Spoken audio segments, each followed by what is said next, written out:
We're here this afternoon to just talk about the feedback session from this morning. So let's start off by just getting a brief history of this child who I think is 2.5? 2.5. 2.5. So how long has he been in therapy and what is that therapy? He was diagnosed last year, 2011, in October with autism. And then he started receiving therapy in November. And he gets two sessions, 30 minutes each, of occupational and speech. And then he comes in for a study that we're doing in the behavior analysis lab for 2 hours a week. Okay. So fairly minimal intensity of services, although Mother says that in a month he's going to start a 30-hour-a-week program, so that'll change for him. But right now, in terms of what we saw this morning, we did the ESCS and we did the structured play assessment. And for a little guy like this, who's very dysregulated, there are a lot of environmental changes we would want to have happen. Can you identify some of those changes that we didn't have access to in this situation, so we made the best out of it? But if you were going to see him and you were going to do an assessment, what would you have done differently? Well, I think we know that the table and chair situation was not ideal.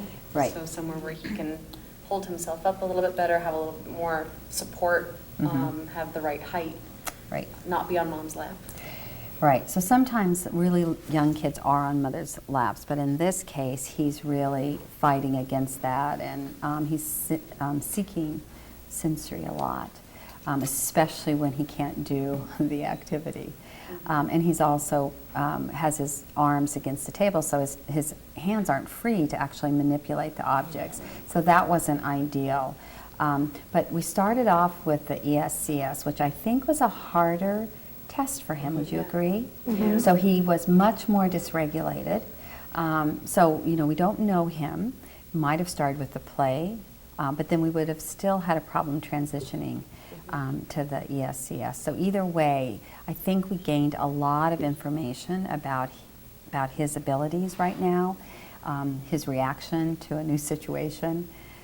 So maybe we can watch for a few minutes and then just talk about what we're seeing. Sure. Okay. You're okay, buddy. Look, Nina, what do you want to play with?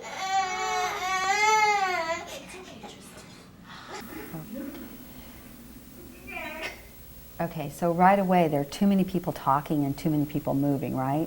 And that happens when kids sit on mom's laps and they're already dysregulated. So that we would want to change.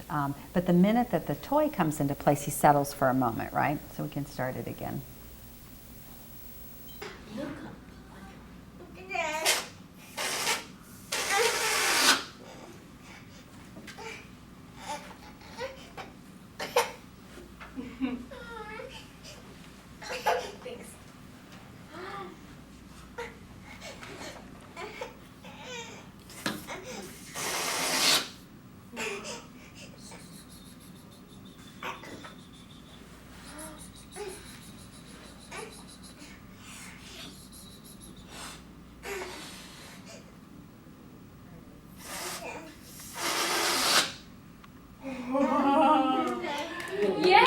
Okay, so you were doing the assessment. Did he look at, so this camera angle, you actually can't see if he's looking at the therapist, which would be really important to know, but you were there. So. Right, he didn't make too much eye contact even to request the objects.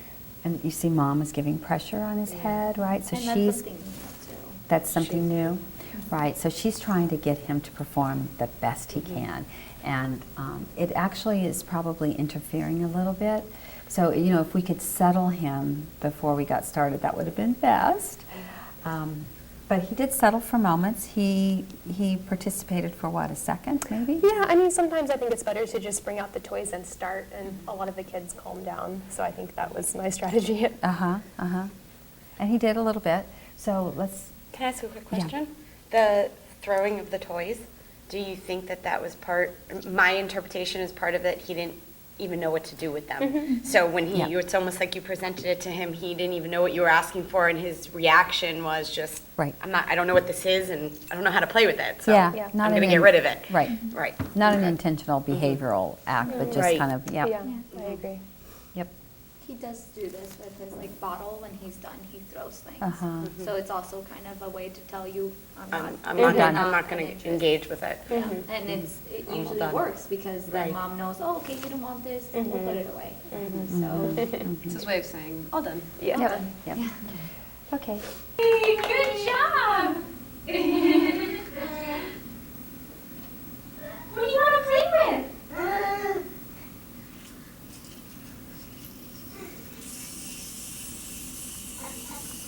Yeah, the crab. Yay! One more.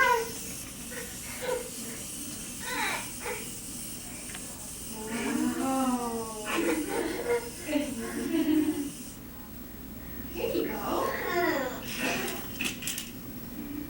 Is there a section you want us to go to?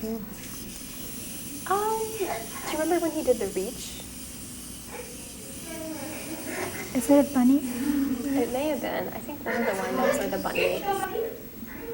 So far, he hasn't shown us, and actually maybe we can just turn the sound off here and we can just watch it, because he actually makes a few vocalizations, but he doesn't have words that we heard, and he doesn't make a lot of vocalizations. So if we just turn the sound off, and I think we just let it run through, we can talk over it. That's one way to do it. It works.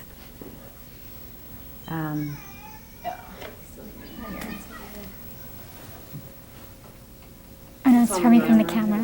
Oh, it's coming from the camera. Ah, yeah. So, he gets interested for a moment, but so far the kinds of skills that we're looking for with the presentation of toys is, does he show us any requesting? Does he show us any joint attention? So what are those behaviors? A point, a show, looking between an object and the person, making sounds, following directions, turn taking. And so far, he hasn't been able to show us much of that. Part of his problem is he's got his hands down. And so it's possible that he has more skill than he's able to show us. And that's almost always the case, right? There was one point where the toy's in front of him and he sort of like pushed it forward towards you. And Yeah. I'm wondering if he was like, Yeah. if he had the ability, the dexterity to just hand you the object if he would have in that moment. I saw that too. I thought at one point he was trying to give it to me to get rid of it, kind of. So he shows some interest, and there he looked at you.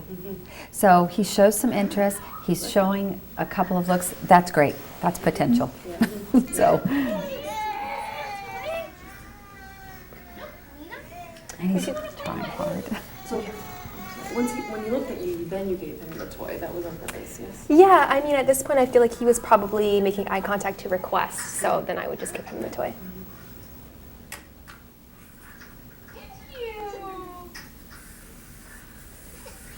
So that was kind of, she said, give it to me, Yeah, I think and that he was the- kind of did a little fling there.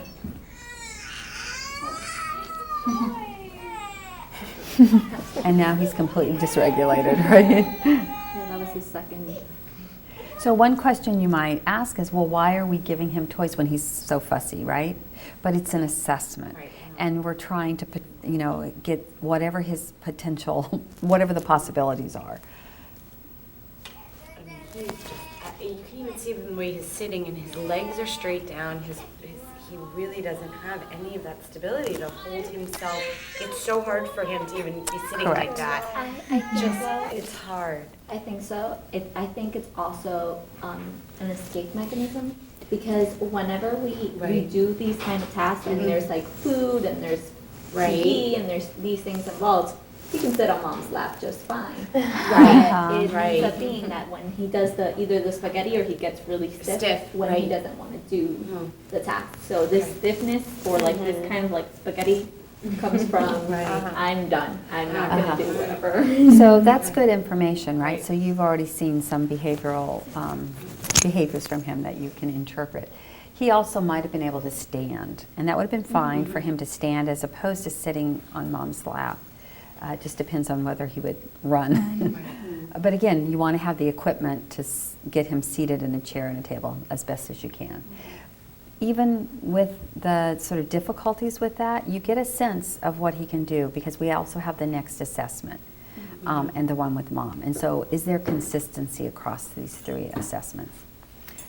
So from this assessment, what would you, we would actually we videotape and we would go through and we would code his behaviors and we'd get a sense of where he is developmentally on joint attention and requesting and social interaction. You've watched this, he's got fairly consistent behavior. Where do you think he is in terms of what his pre-linguistic gestures, which ones he can use? Oh, I'm so biased, I can't. I think he's able to, we saw that he was using eye contact to request some kind of attention or interaction. I don't think he's coordinating attention. And I don't think he has any symbolic play. Yeah. Yeah, he doesn't have symbolic play for sure, but we'll watch. We'll watch his play next. See a lot of functional play. They're very Right. present. Yeah, but I'd say the behavior requests are probably emerging. Okay. What do you think? Yeah, I agree with that. He had a brief reach, which is kind of a prereq VR skill. So, if you look in the manual on page 9, or what page is it? 13.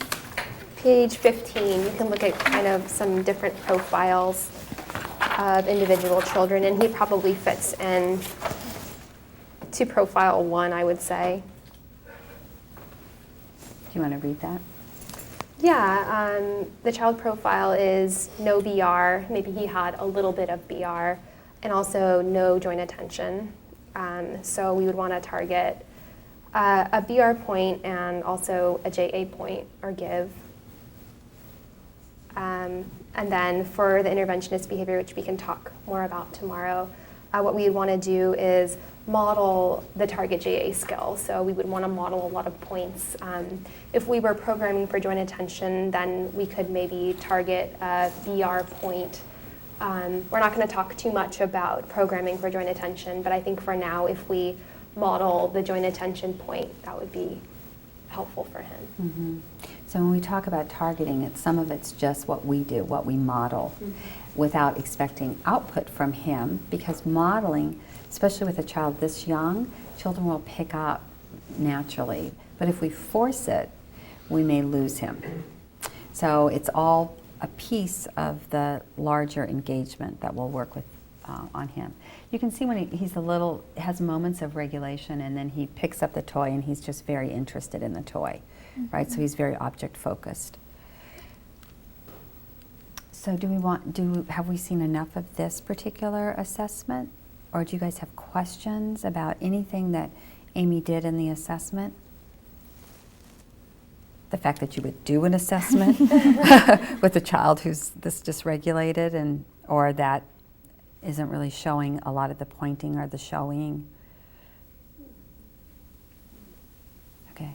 Still important to test and to find out where he is.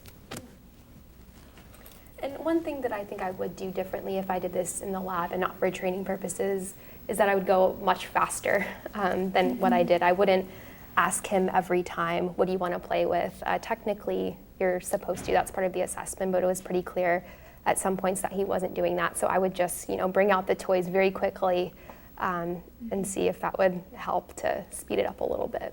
So clinically, that's what you would want to do. Yeah. Let's see if we can put in the. Is it just next?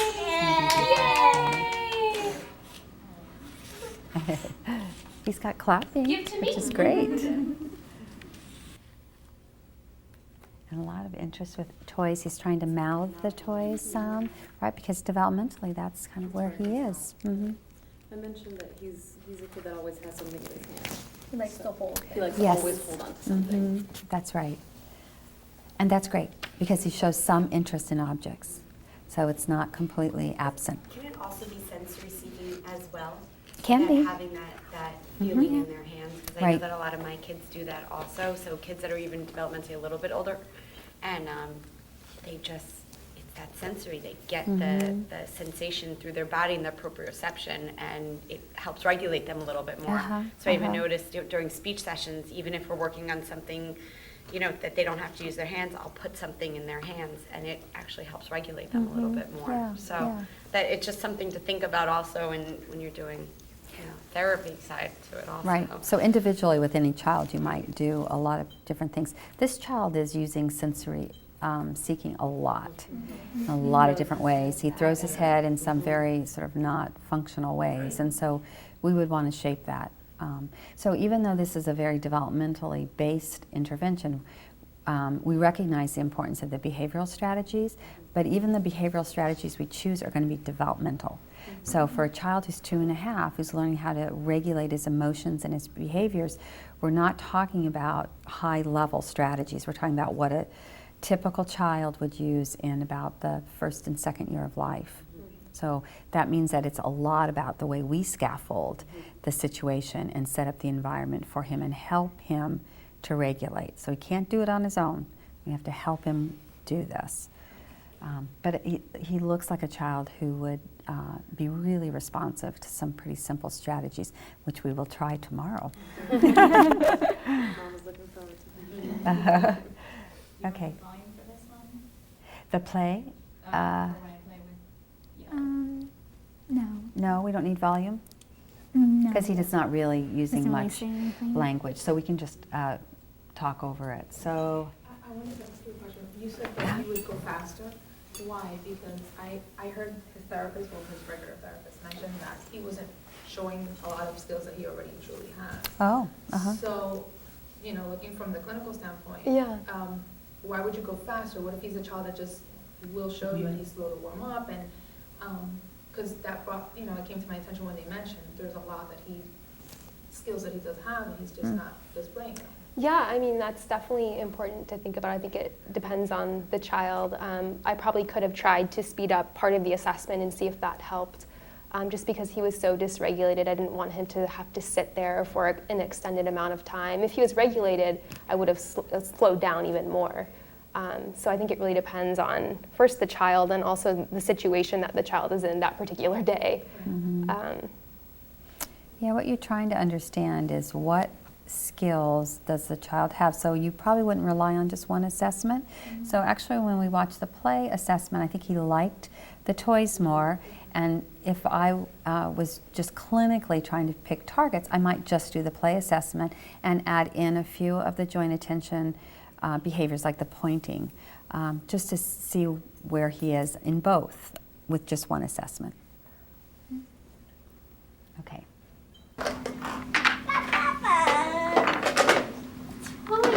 So the first set, you're just putting out the toys to see what he does, whether he can combine toys. So again, flinging the toys.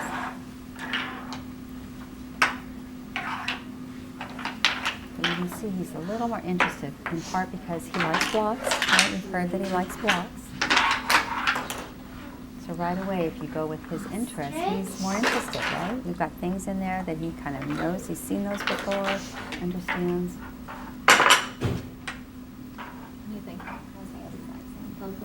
Oh, she does? That also helps.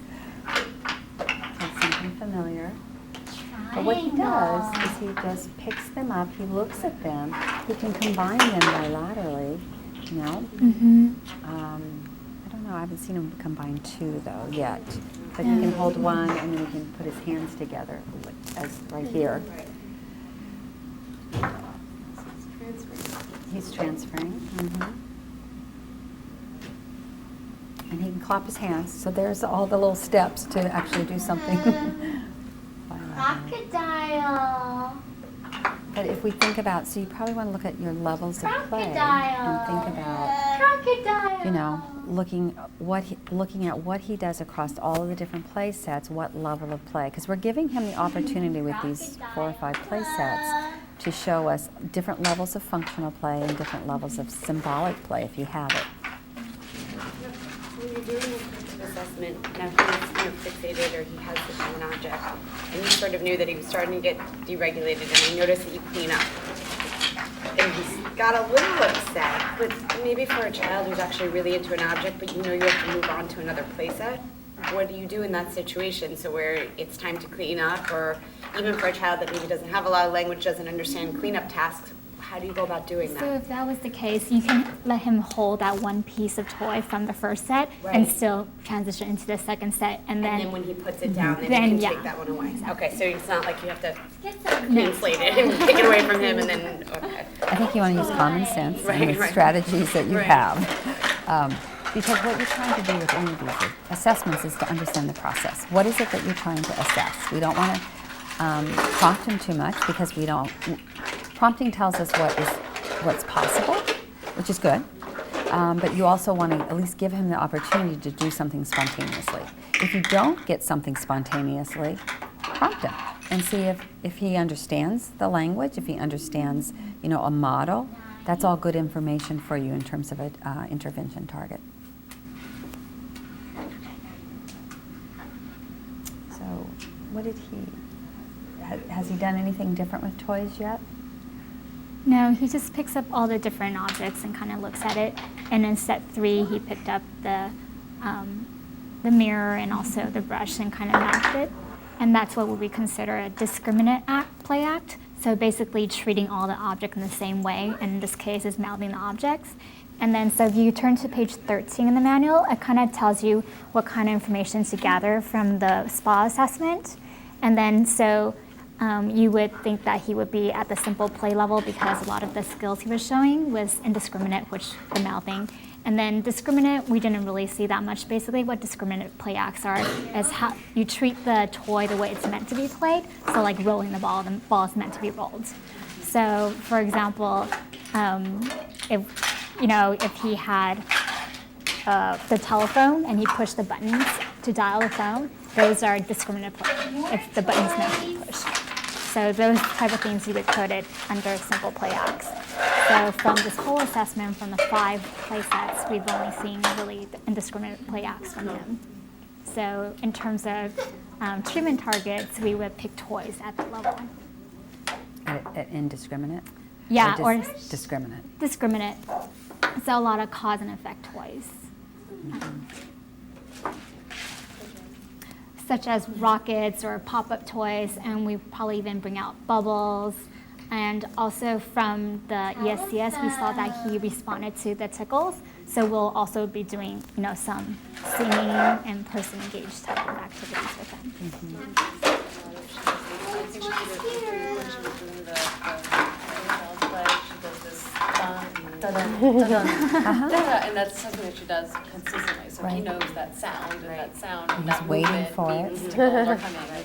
Right, which is great. It's a great strategy.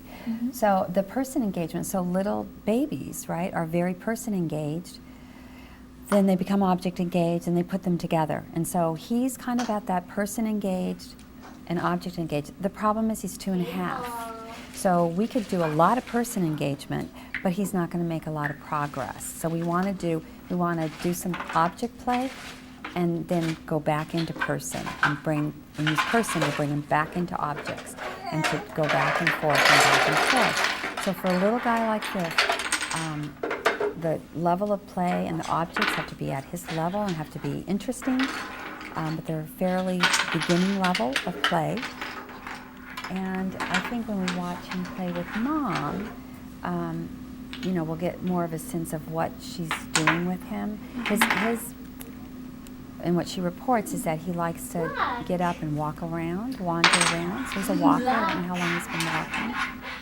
For probably a fair amount of time. Anyway, so he likes to walk around. And so his attention and sustaining to an activity is very brief. So I'm thinking with any of these activities that you've done as you watch through the SPA, how long has he paid attention to any one toy? So this one, he's moving it. He's most interested in the blocks.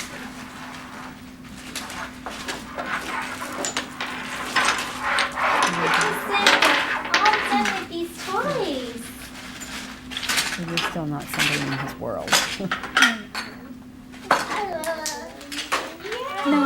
mostly assessing the play skills. And then when you think about it, like he is interested in the blocks, but is he actually playing with it functionally? Like is he actually stacking them or putting them together? If he's not, maybe it's not the most developmentally appropriate toy for him right now, even though, he's interested in it. Mm-hmm. Can I ask a question? I did notice though, when you were just cleaning up that last part, I was watching him and he was watching not you, but he was really intent on watching what you were doing. So there's some following a routine that he was getting, which I think is Great. important, that he was getting that. And, it's something that. That's right. So he's got potential. The potential is there, but I think we have to be really careful about taking it from where he is developmentally. Because if we start to do a target that's too far above him, cognitively he's just not following along with us. And it makes it very hard for him to engage for very long. So I don't know, what are his targets in intervention? Do you know? Again, we don't do intervention, we Yeah, we just do don't. one study with him. Uh-huh. So imitation, that's it. So I know from his therapies and from what mom says, right now in the therapy that they're doing a lot of inside and outside, which, Uh-huh. I mean. Which would seem developmentally appropriate for him, but- correct? Yeah. But it's probably a little hard. Yeah. at So that's this- why when she does a lot of inside, outside, because now she's trying on top, under, I'm like, wow. It's a little hard. Right, but that's sometimes where people will begin, right? Seems like the easiest skill, but he's not even intentionally dropping to, right? So that can be, you can work on that and engage with that in a routine, but it's probably not where we would start. And from a language component side, that it could be difficult for him to understand those concepts. Those are difficult, higher level thinking concepts at this age for him to understand. Positional language. Let's watch Mom, but we'll turn the volume up on. I don't know if it has to be on both. Oh, yeah, no, Because so Mom is doing the best that she can based on what she's seen in therapy. what's easier? I'll try not to say a word, I'll really try hard. It's hard.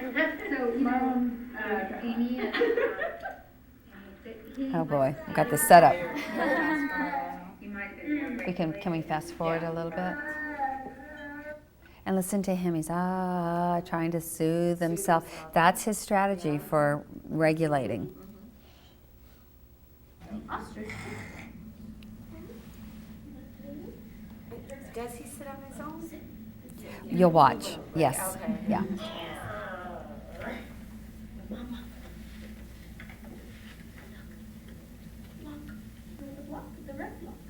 Your mom definitely provides a lot of that physical support. Yeah. Physical support. It's to the point where like, he doesn't sleep in his own bed. He sleeps with his parents because it's that. It's hard. Yeah. They're number one. You want to be inside with mama? Inside? So she's using physical support, which makes sense because she wants to corral him and have an interaction. Good job. Uses positive reinforcement, tries to structure it.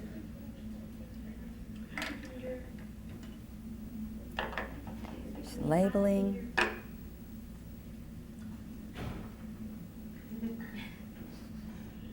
Tristan, you want to put the alligator inside? You want to put him inside? Inside. It's very common to ask, what do you want to do? Let's do this, right? Because it's hard to know. No, you can't take him on. You want to take him on? Yeah. So we're not going to do any of that with him. We're going to do more doing, showing.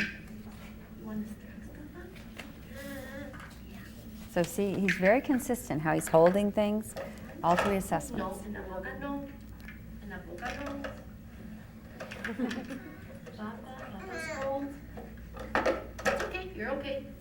You're Right? okay. So more of the leaning back. And you notice The blocks.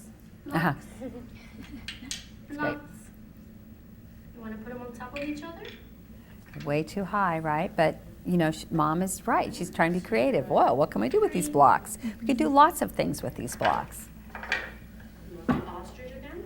But she's jumping from one thing to the next. She's trying to follow his attention, right? But nothing is getting sustained for very long. So now she's going to turn that into something positive, right? It's great. Mom's got great skills, and She's very receptive. I love you. So the last day we'll do some parent-mediated work. So the thing that is important about watching a mom play with her child is, well, this is what they typically would do if they had some time. And she's doing a lot of physical, hugging and control because he responds to that. Blocks, you want to play with the blocks? He likes blocks. Grab the block. Blocks. But you can see there's no routine. There's no sustaining of engagement. It's really hard. So that's what we have to change. Hug. You want to hug? Huh? You want to hug? So typically he does grab her hand and go like this. Uh-huh. He is It's requesting. for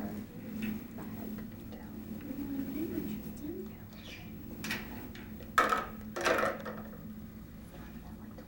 hug. We're whispering, can you hear us? Trying to figure out the targets.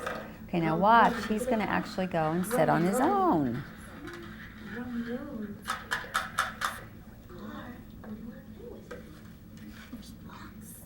want to play with the blocks? These are soft blocks.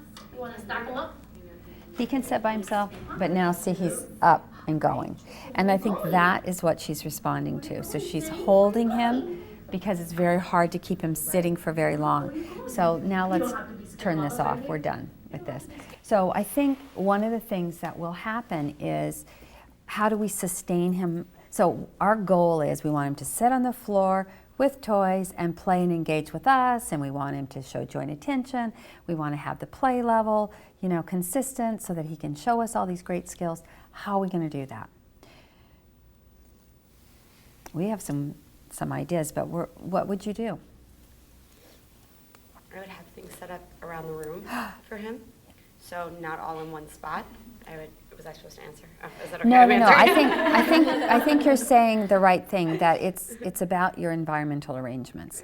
You've got to arrange the environment to maximize engagement. We would have them right around him, though. We want to make, like the mom was trying to make the space small by corralling him on her lap, we also want to make the space small. I might actually put him in the corner of that room with the toys and us in front of him. Because what you want to do is you want to have him sitting long enough and having some fun, enjoying whatever the play is that we've set up, so that he'll, give you some turn taking, or, well, he'll engage for a few seconds at least. I was going to say the space is also not conducive to getting his attention, because there's just so much space. So much space. Right. We've been talking about that. Like a 12 by 12. Right. For the purposes of videotaping, they need the big space and the big cameras and all that. But yes, as clinicians, we all know we'd make that space small. And then you widen it out. Does it provide physical support for his actual sitting behavior? Any kind of like a place to demarcate like where he should sit, for example, like a little mat. Or, Those kinds of tools work great. I don't know for him if that would. You might use your body, legs out long. You might use, we talked earlier about a beanbag. Most of the time a beanbag chair fails, but every once in a while, you can use it to give him a little support, that support he's seeking. The problem is he probably won't last very long there because he'll sink into it. So you'd have to, these are just ideas. And of course, that's part of the fun of these kind of interventions, is that you stay focused on the process, where you're going, sort of where you're starting, what the goals are for him at this moment, with an eye towards the future. So part of it is just always being creative and changing. So maybe we should go through what the targets should be. And where's your data sheet? Is on page 15? 13. I think 13. So you guys go ahead on ESCS. Okay, so like I said earlier, we can choose either the JA point or the JA give to model for him. If we were doing this in our lab, then we would also program for a BR, probably point or maybe give. For the purposes of this training, I think we should just stick with the modeling of JA. So we can talk more about whether we want to do the point or the give. We can model both, but we should model one more than the other. So when you say, yeah, go ahead. I was just going to ask you, point, does point necessarily mean one finger out, or can It it be does. like this? It Okay. does. A very clear point within a routine. We'll talk more about. Because we don't even know if he's able to do this. He's probably not at this point, but we're just going to model the skill for him. It would probably take a long time for him to be able to pick it up, especially if it was a joint attention point. But we would also program for the BR point and even maybe shape his hand if that was necessary. So when Amy's talking about modeling, that's what that is. It's not demanding the output. So that's very different from a program in which you're demanding the output from him. So we do something, we don't expect him to do it, right? So it's just giving him a lot of input, right, on these kinds of gestures. So we'll show you how to do that tomorrow. He's not ready to actually perform it, but we don't want to lose time in these kinds of skills. We want to make sure we're giving him enough input. So you're basically just modeling as much as possible. That's what you're Exactly. saying. That's Exactly. naturally, yeah, And- not crazy. So I have a quick question. Him that he doesn't have a lot of eye contact, do you see that it matters when you point and he's like not even orienting? Yeah, so I mean, we always want to point in his attentional focus. So if he's focused on a ramp, for example, then we would, get in that opportunity and point right away and label ramp so that he wouldn't have to shift his focus. So it's still child directed. Mm-hmm. Yeah, exactly. We're following his lead. On, and you're It's just where his eyes are looking. Right. And so it's not so much following the child's lead as looking at what he's looking at and doing something within that attentional focus, right? As opposed to in the ESCS where you say, look over there, because you want to see how shift his Correct. attention. That's right, that's right. So Mhm. it's a first step towards. It's that the goal. first step, and we wouldn't recruit attention. So we actually never recruit attention. We get children to look at us and to shift attention, but we don't recruit attention. We never would, never. I shouldn't ever use the words always and never, because then I'm always shown to not do that. But we wouldn't ever say, look at me, and we wouldn't necessarily bring the toy up here so that, this is a very common, we do the choice if we're not getting anywhere, but we don't do very many of those. Do you want the red block or the blue block, right? So we wouldn't do a lot of those. So that's... So I think for now we can just model the joint attention, gives and points. There are a lot of other components to the intervention, so I think that will be easiest for now, to just focus on that. And we'll talk more about when it would be appropriate to model those skills. We want it to be, salient within routines, not just a random point. So we can definitely talk more about that tomorrow. And then for play, so those are the kind of skills, right? But now, how do you even get him engaged? We really pay attention to the play level, and we're going to develop some routines. And so that will take some talking about. So do you want to talk about the play level? Right, so we talked about that he's probably most comfortable in discriminant play acts. So a lot of cause and effect toys or things like bubbles, rockets. And as I was watching the spa again, he was actually interested in the little animals. So we can even use puppets, because that you can incorporate person engagement, but not so much, the doll coming to life, but more like a person engaged activity with him. So we can probably think about that. And in terms of setting up an environment, we want to make sure that there's at least a few options out for him, because he seems like a child whose attention is not for very long, so he might burn through the toys pretty quickly. So his attention shifts, to a different set of toys, you want to make sure that there are other alternatives for him to play with. So again, will be the lowest play level observed was probably Indiscriminate Play Act, where he's mouthing the toy. Highest was probably Discriminant Play Act. So in terms of developmental level, we'll be using simple play toys for him. And engagement, he wasn't very much engaged when he was playing with mom. So engagement stay at entry is probably unengaged. So we're targeting more at object or person engaged. So pick out toys he would most likely be interested, and also having those songs or tickle games that he might enjoy.